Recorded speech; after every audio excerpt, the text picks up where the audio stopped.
Olá, galera, beleza? Então aí vamos continuar a nossa aula sobre hormônios, hoje falando na segunda parte, né, dessa nossa tabela monstruosa que a gente está trabalhando aí, beleza?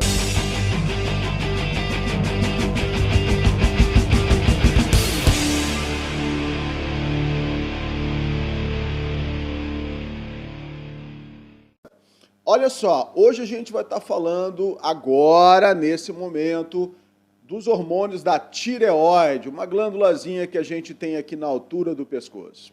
Então eu preciso que você entenda a seguinte coisa. Esta glândula, tá? O funcionamento dela depende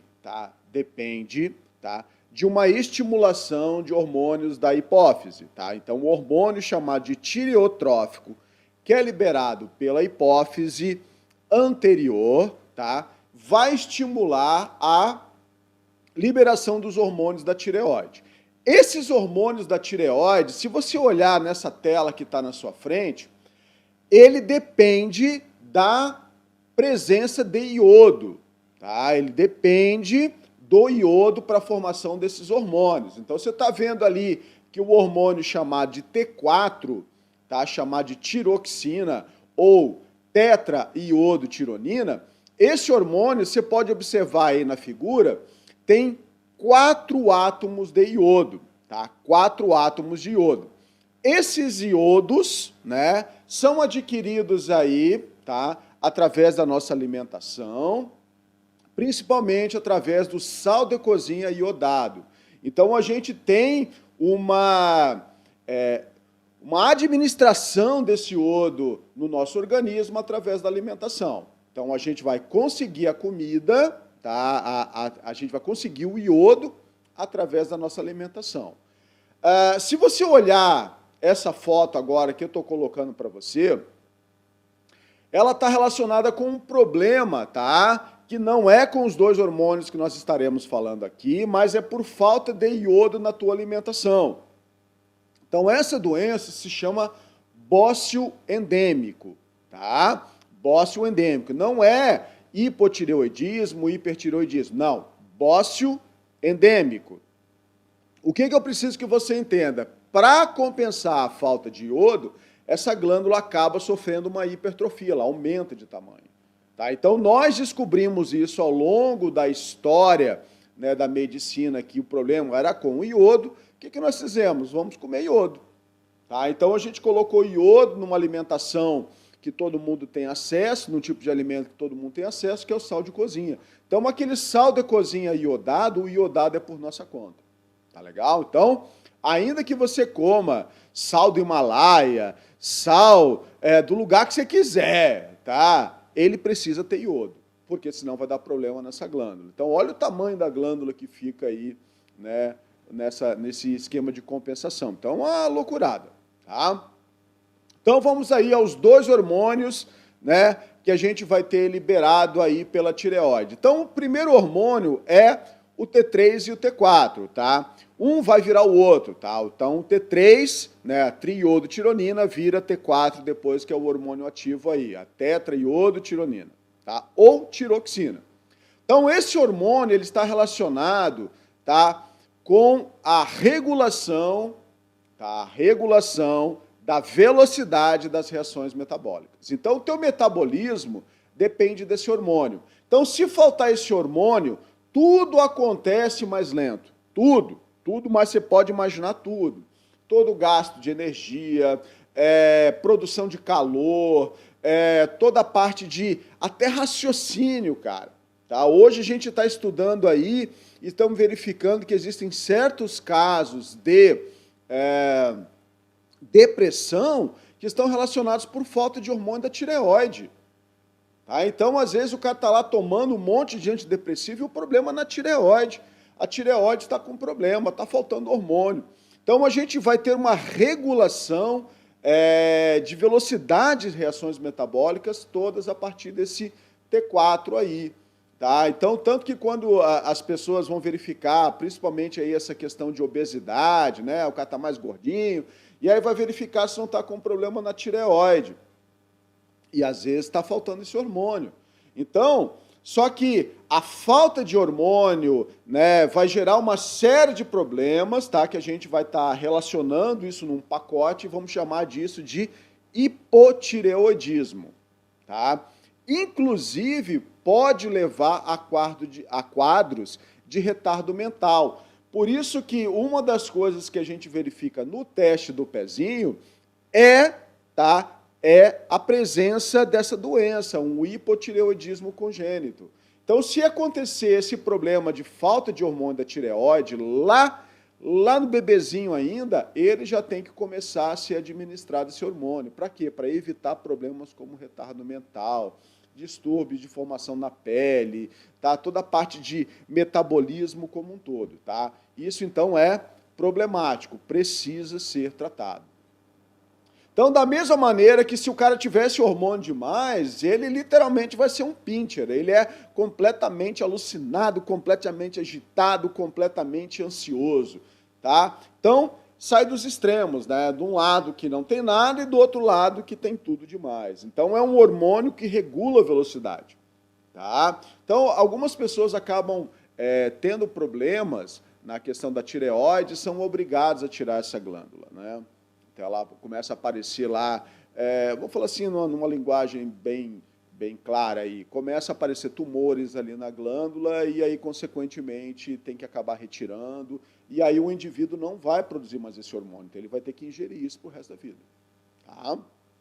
Então, hipotireoidismo e hipertireoidismo. Então, cuidado, não está relacionado com aquele esquema da glândula aumentar de tamanho, que é o chamado bócio endêmico. É outro problema. Tá?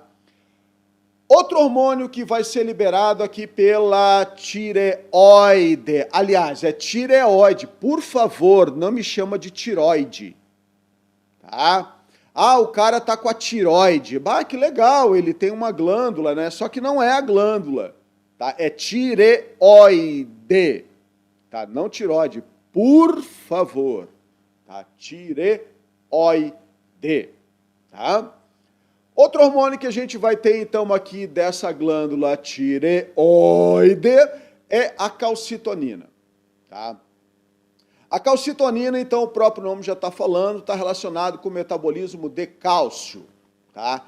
A calcitonina, ela vai fazer o seguinte, ela vai tirar o cálcio que está no seu sangue,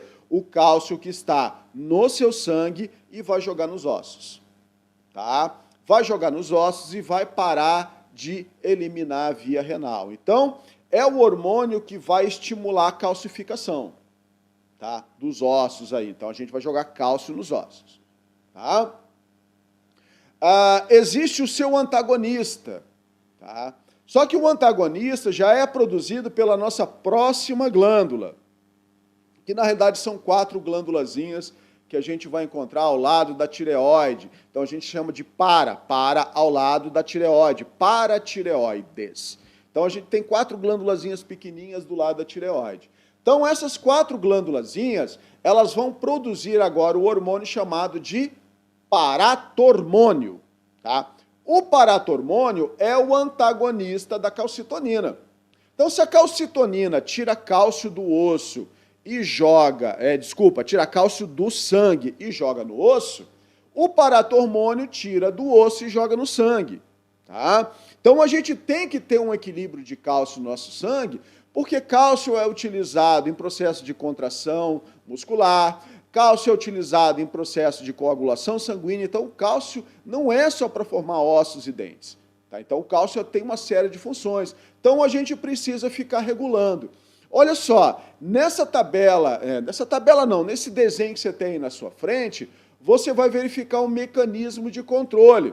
Então, a gente tem um mecanismo de controle ali, percebe bem, a tireoide libera a calcitonina estimula a deposição de cálcio nos ossos, tá? Diminuiu a taxa de cálcio no sangue. Essa diminuição de taxa de cálcio no sangue provoca as paratireoides, né, estimula as paratireoides a liberar o paratormônio. E aí faz com que o cálcio aumente de novo no sangue. Então, é uma regulação, tá? Um diminui, o outro aumenta. Um diminui, o outro aumenta. Então, para que a gente mantenha os níveis, né, de cálcio necessários no nosso sangue aí, beleza? Então, a calcitonina, ele é um antagonista do hormônio chamado de paratormônio, tá? Então, são produzidos por glândulas diferentes. Próxima glândulazinha, pô, essa glândula é extremamente importante, chamada de pâncreas, tá? O pâncreas, gente, é uma glândula mista ou anfícrina. O pâncreas apresenta duas porções, tá? A porção exócrina, tá, vai produzir o suco pancreático. O suco pancreático é o nosso principal suco digestivo, tá? Então, para digestão de comida. Então, o suco digestivo, ele é lançado sobre a comida para fazer digestão. Neste momento, eu vou falar da porção endócrina do pâncreas. Então, na porção endócrina do pâncreas, eu vou ter dois hormônios a serem liberados. O primeiro hormônio é chamado de insulina. A insulina, uma proteína. Essa insulina, o que ela faz? Percebe. Ela vai diminuir a concentração de glicose no sangue. Como assim diminuir a concentração? Olha só, você acabou de se alimentar, você acabou de comer lá carboidratos e assim por diante, você vai fazer a digestão e você vai jogar todos esses produtos de digestão na corrente sanguínea. Vai elevar o nível de glicose no sangue. Isso tem que ter também os níveis apropriados. Aumentou o nível de glicose no sangue. O que acontece? O pâncreas libera a insulina e essa insulina vai fazer o quê? Vai estimular essa glicose que está no seu sangue para entrar nas células. O fígado, tá, vai receber essa glicose, vai transformar um monte de molequinha, vai juntar um monte de molequinhas de glicose e formar uma molecona chamada de glicogênio, vai guardar ali. O músculo também, tá? Então a gente vai guardar glicogênio também no músculo. Estimula sínteses, tá? Estimula a síntese proteica, estimula um monte de coisinha. Por quê? Porque agora tem energia para a célula trabalhar. Então a insulina faz isso. Então a insulina, percebe que eu vou falar, é um hormônio vai diminuir, glicemiante. É um hormônio que diminui o nível de glicose no sangue, tá? O indivíduo diabético, tá? A diabetes melito do tipo 1, tá? A diabetes melito do tipo 1 é uma diabetes que está faltando glicose. O cara nasceu com problema e está faltando glicose. Então ele é obrigado... glicose. Está faltando insulina. Está faltando insulina. E aí está sobrando glicose no sangue dele, tá? Então, desculpa aí. Está faltando insulina. Então, o que esse cara com a diabetes do tipo 1 ali tem que fazer? Injetar insulina. Por quê? Porque o nível de glicose dele está lá em cima e ele precisa baixar o nível de glicose. Então, a insulina é um hormônio hipoglicemiante. Antagonizando a insulina... deixa eu falar um pouquinho ainda. Tem a diabetes do tipo 2, tá? A diabetes melito do tipo 2. Essa diabetes, tá, não é por falta de insulina, às vezes é por falta de reconhecimento da insulina pela célula. A célula não está reconhecendo a insulina. Tá? É a diabetes que aparece na idade adulta, aparece no idoso, aparece na mulher grávida. Essa diabetes mais tardia aí. Então, nesse caso, às vezes não adianta injetar insulina, não tem por que injetar insulina, tá? Então, esse indivíduo acaba tomando medicamentos chamados de hipoglicemiantes orais. Para quê? Para baixar e controlar o nível de glicose no sangue. Ok? Então, essa é a diabetes do tipo 2. Vale a pena falar agora da diabetes chamada de insípida.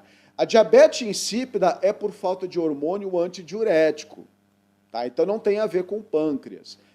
Hormônio antidiurético, liberado lá pela neurohipófise, ok? Tá? No sangue, né? Feito pelo hipotálamo, liberado pela neurohipófise no sangue. Então, esse hormônio chamado de antidiurético, tá? Se o indivíduo começar a perder água demais, tá? O nível de glicose no sangue aumenta. Tá? Então, o problema lá é a diabetes causada por falta de hormônio antidiurético. Essa é a diabetes insípida, tá? Então, vamos lá. Glucagon. O glucagon é o antagonista da insulina.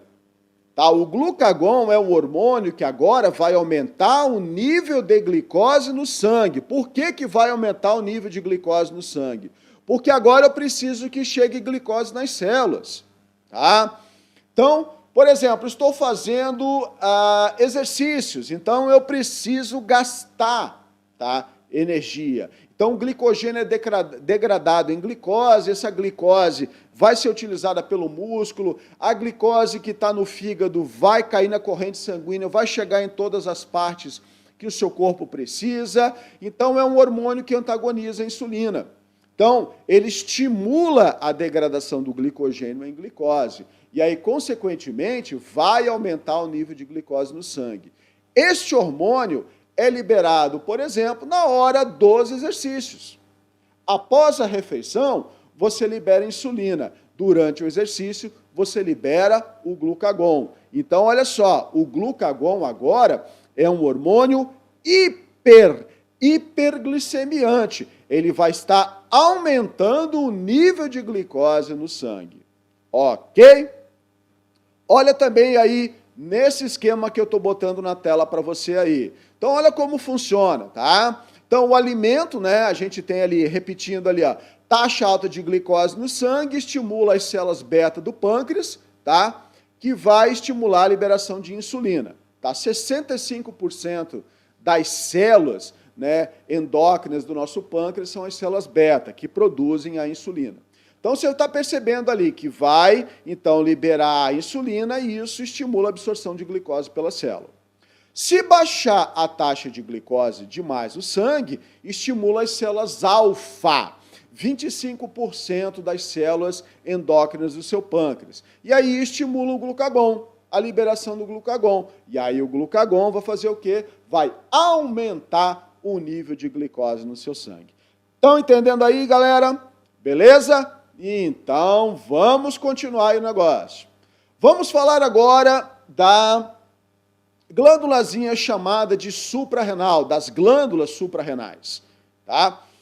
Eu preciso agora que você consiga visualizar o que eu vou falar para você, tá? Existem duas porções nas glândulas suprarrenais. A porção de fora e a porção interna.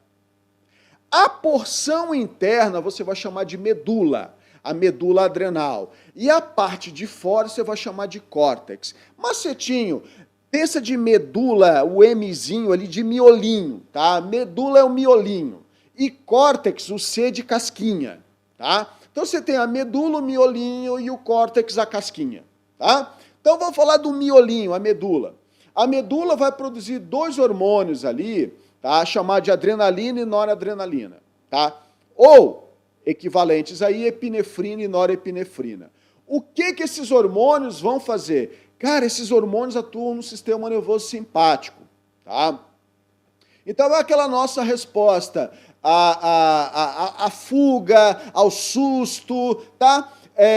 Toda a parte de excitação do organismo como um todo, vai fazer o quê? Vai acelerar processos, vai aumentar a frequência cardíaca, aumentar a frequência respiratória, vai dilatar a pupila, vai diminuir a secreção salivar, vai paralisar toda a parte de funcionamento do intestino, quer dizer, te preparando para uma fuga, te preparando para uma situação de luta, tá?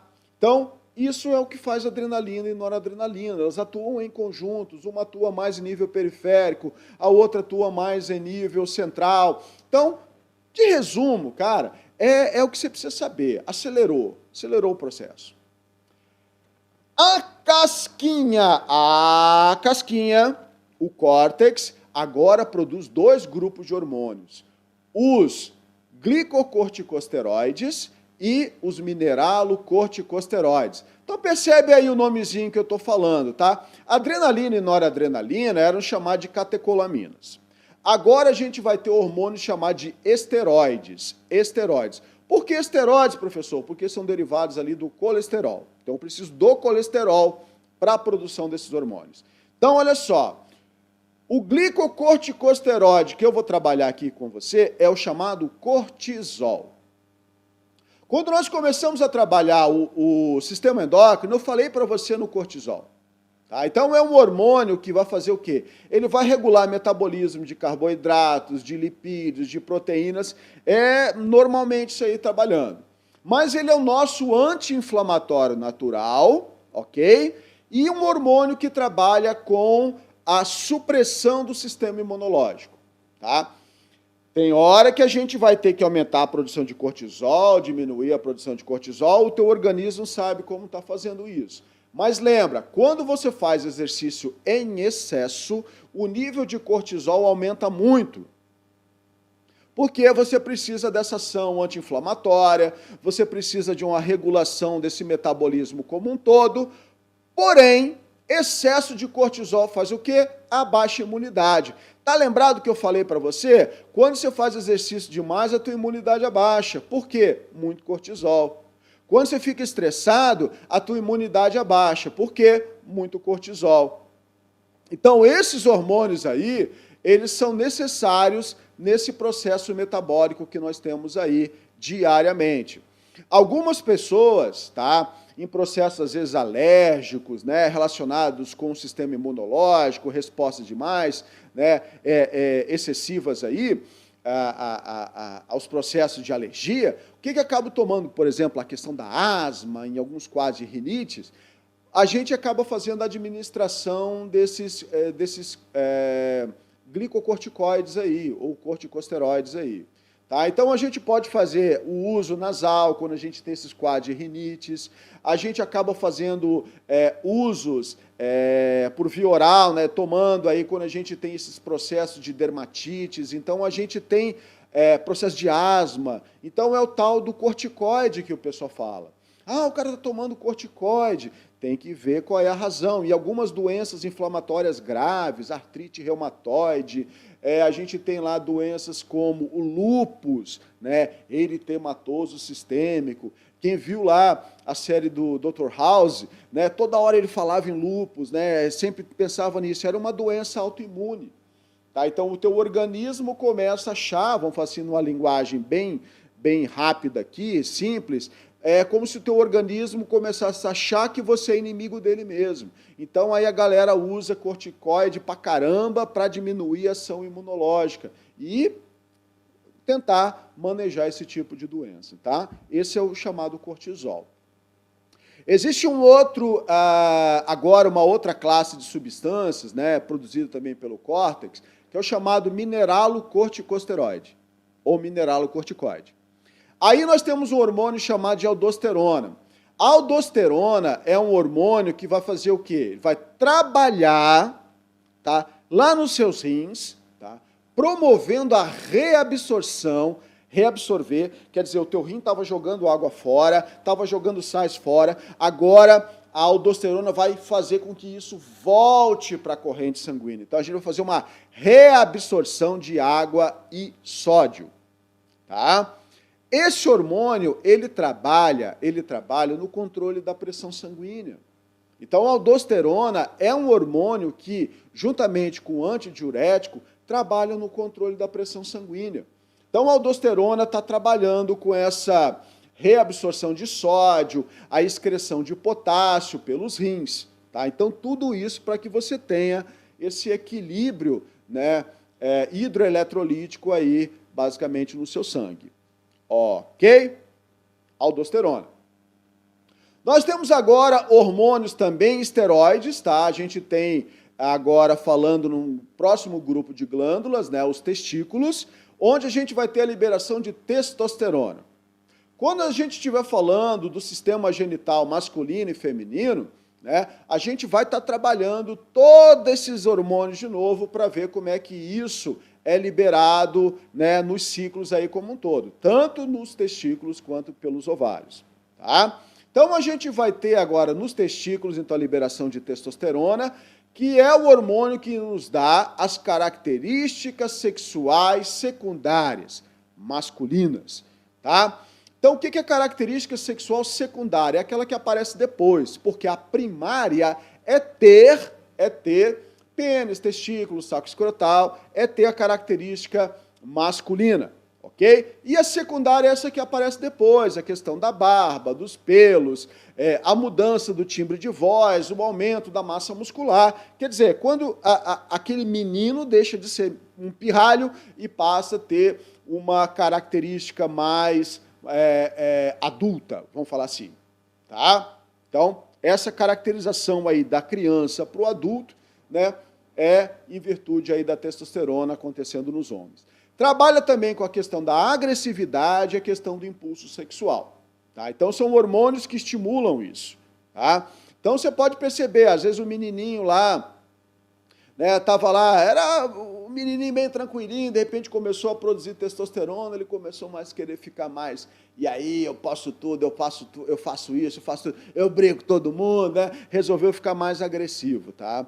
E a gente tem um negócio que a gente acaba fazendo com os animais, né, com relação ao impulso sexual. Aquele pirralhinho também não estava nem aí para as meninas. Agora ele começou a ficar mocinho, começou a ter aquele bigode, né, que parece lá uma escovinha, né, aquele bigode grafite 01 lá, né? Então, quer dizer, ele começou a olhar as meninas de uma maneira um pouco diferente. Os bichinhos também. Tá? Então, o que a gente faz nos bichinhos? É claro que ele não vai fazer na gente, né? Mas o que a gente faz nos bichinhos? A gente castra o animal.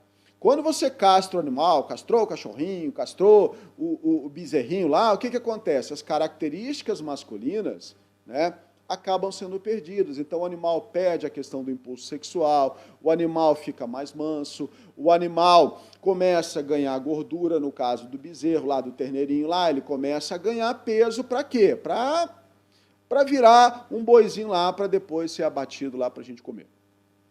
Tá? Então, a gente tem essa diferenciação aí. Quando você vê esses hotéis fazenda, né, que você tem lá, passeio a cavalo, o que você tem lá? Ou você tem fêmea, tá? Você tem as eguinhas lá para andar, ou você tem cavalo castrado. Tá? Por quê? Porque se tiver o cavalo que tem as bolinhas dele lá, ele vai ter produção de testosterona e ele não vai deixar ninguém ficar subindo nas costas dele, não. Ele vai chutar veinho para tudo quanto é lado. Tá? Então, o animal acaba ficando mais agressivo, tá? Por causa da testosterona. Beleza? Ovários. O que os ovários produzem? Então, a gente vai ter aí... peraí, deixa eu só falar. A testosterona é produzida pelas chamadas células de Leydig, tá? Ou como são chamadas hoje, células, que a gente fala, intersticiais. Tá? Tanto que a gente tem lá aquele hormônio chamado de LH ou ICSH nos homens, que a gente acaba falando, que é o hormônio estimulante das células intersticiais.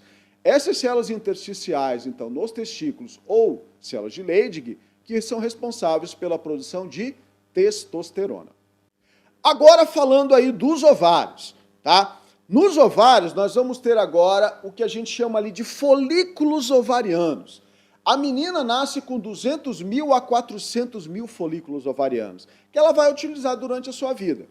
E ali, na puberdade, as células desses folículos ovarianos, essas células foliculares, começam a produzir um hormônio chamado de estrogênio, que é o estradiol, que a gente acaba falando. Então, esse estradiol é responsável pelo quê? Pela determinação das características sexuais secundárias.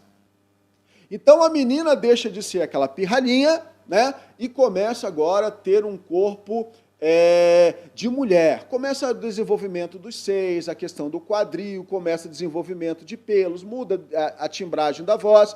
Então, quer dizer, ela deixa de ser uma criança e começa a ser uma mulher adulta. Tá? Esse é o hormônio responsável por isso. É o equivalente à testosterona nos homens.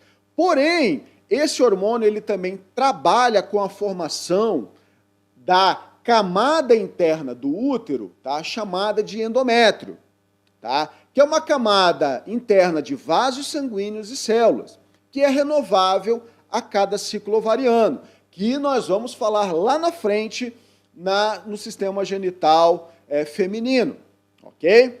Então, esses hormônios agora, você precisa saber características sexuais secundárias e a formação do endométrio.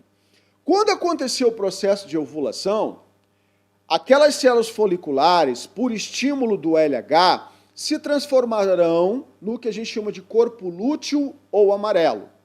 Esse corpo lúteo ou amarelo agora começa a produzir outro hormônio chamado de progesterona. O corpo lúteo ele é formado, né, após o processo de ovulação, onde nós teremos aquelas células que estavam ao redor do óvulo, folículo ovariano, eles vão, depois que liberou o óvulo, aquelas célulazinhas sofrendo influência do LH, tá, do hormônio luteotrófico ou luteinizante, né, produzido lá pela hipófise anterior, essas células se transformarão no chamado corpo lúteo.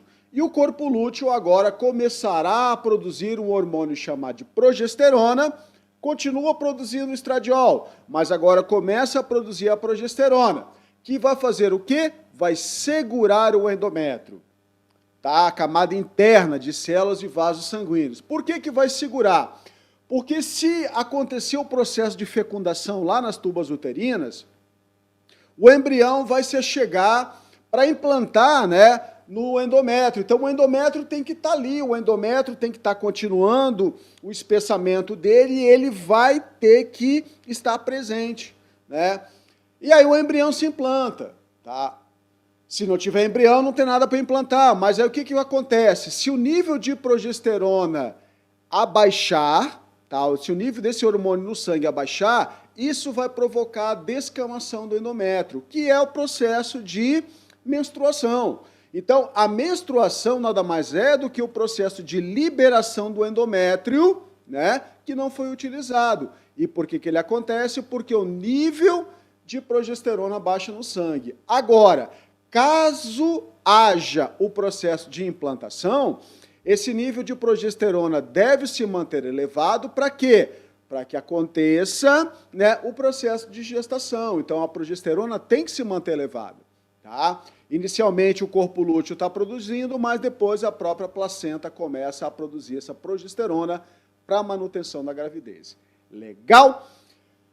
Última glândulazinha, na verdade, uma região ali do chamado epitálamo, né, que a gente chama de glândula ou corpo pineal. Esta glândula ou corpo pineal produzirá um hormônio chamado de melatonina. A melatonina, não confunda com melanina. Melanina é a pigmentação, tá, que você tem na sua pele. Melatonina. Esse hormônio melatonina é o hormônio responsável pela manutenção do chamado ciclo circadiano ou ritmo circadiano, que é o chamado ciclo sono-vigília. Ou você está dormindo, ou você está acordado. Tem coisas que você faz dormindo, tem coisas que você faz acordado. Esse hormônio é o responsável por regular isso, tá? É o hormônio que vai induzir em você o sono. E quando é que ele é produzido? Ele é produzido quando você abaixa a luminosidade, quando anoitece. Então você começa a sentir aquele padrão de sonolência, né? Aquele, ai, estou com sono, estou morrendo de sono. Por quê? Porque a melatonina está sendo produzida. Tá? Para quê? Para fazer você dormir. Porque quando você está dormindo, muita coisa acontece dentro de você, restauração celular, você cresce, tem toda uma restauração de tecidos, então você precisa dormir. Quando você não dorme, isso não acontece direito. Quando o indivíduo tem o tal do relógio biológico, que é esse que a gente está falando invertido, o cara dorme de dia e fica acordado à noite, você vai perceber que esse indivíduo vai envelhecer mais rápido, ele vai ter um aspecto de envelhecimento mais intenso, ele vai adoecer mais facilmente. Por quê? Porque inverte tudo. Noite é feita para dormir. Então, na hora que for para dormir, desliga esse celular aí e vai dormir, rapaz. Porque você precisa descansar. Aí no outro dia você acorda bem, a mente está bem, você acorda bem disposto, ok? Tanto que as pessoas hoje, né, com distúrbios de sono, estão tomando cápsula de melatonina, tá? Para substituir aí um pouco a questão dos benzodiazepínicos, uma classe de medicamento utilizada muito para essa indução de sono aí. Beleza, galerinha? Olha só, essas são as glândulas. Esses são os hormônios que você precisa saber. Beleza? Espero que tenham curtido esta aula e até a próxima. Valeu!